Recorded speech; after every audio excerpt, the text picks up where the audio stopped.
NATO, or the North Atlantic Treaty Organization as it is called as, is an intergovernmental military alliance between the 29 North American and the European countries. The organization implements the North Atlantic Treaty that was signed on 4th April 1949. NATO constitutes a system of collective defense, whereby its independent member states they agree to mutual defense. In response to an attack by any external party, that attack will be taken as an attack on everyone.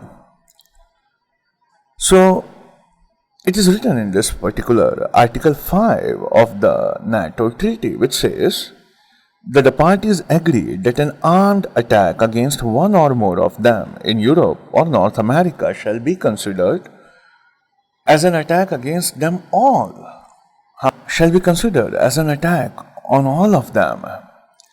And consequently, they all agreed that if such an attack occurs, either on an individual or on parties, then in accordance with the Article 51, all the parties will come together and not only they would help the individual, but it would be taken as a concerted attack on everyone.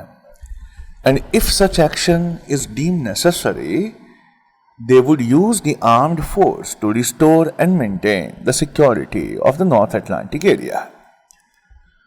So this NATO is considered as a very important treaty which was made against United States Soviet Rus during the heady days of the Cold Wars. NATO has 29 member states, but Donald Trump, who is known for the economic nationalism and the transactional mindset, as is evidenced by the tariffs that he keeps imposing even on his allies in Canada and Europe. He goes against this particular article and he questions the utility of NATO, and he wants NATO countries to pay more.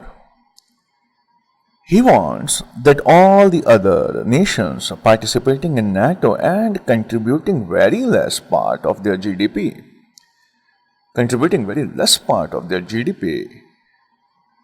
as the budget towards the NATO, in effect means that Americans are taking their security burden. So this is something he does not want. And he wants everyone to share the responsibility equally. So he is urging either every one of the NATO states, either they spend 2% of their GDP on the military or on the collective defense, or the NATO must be dissolved. As of now, only 5 states, they do so. 2% of their GDP they contribute. First is the United States of America. Second is the Greece. The third is the United Kingdom. The fourth is Estonia and Poland. Trump's contention is against the large states of the NATO who do not contribute in correspondence with their GDP. The large states such as France, Germany, Italy, Canada, they don't even spend half of the agreed standard. I want to fact check these claims from the president that the U.S. basically supports NATO and the accusation that Germany is beholden to Russia. Our chief national security correspondent, Jim Sciutto, is with us. Jim, let's start with the president demanding that other countries pay what he says would be their fair share, and they pay it immediately. Is the U.S. being treated unfairly? Well, this battle within NATO is not new. Successive U.S. presidents have pushed European allies to pay more, to contribute more. And there is some basis to that argument. I'll just give you an example. This is the number of military transport aircraft. That's a key of getting forces into place to fight wars, to counter threats. The U.S. has more than 5,000, 5,200 transport aircraft. All the other NATO members combined, they have a little more than half that together. And it's this imbalance that successive U.S. presidents have tried to address. Now, if you look at the U.S. military budget, it pays $3.5 9%, a little more than that of its budget. Now, that's something of an unfair comparison because the U.S. has many military commitments far beyond NATO. But when you look at that 2% goal, only a handful of countries meet that. Greece, it's a little misleading because their budget is so small after the financial crisis, but the UK does. Estonia, right on the border with Russia, it does. Poland again, close to that eastern frontier of NATO, it does. But the other big U.S. allies in NATO, they do not. France is pretty close. Canada, Germany, as the president likes to single out, is not. Now, to be clear, that 2% goal, it's not a legal requirement. It's not a treaty requirement. It was a goal established at the 2014 NATO summit to be met by 2024, which is still, of course, 6 years away. Of course, they made that goal before they knew that a President Donald Trump was going to be elected and make this such a political issue for him. He's, in effect, moving up that, well, not deadline, but that goal year, demanding that those NATO members meet that target. Although, of course, today you might say he's upended it all by now doubling the target.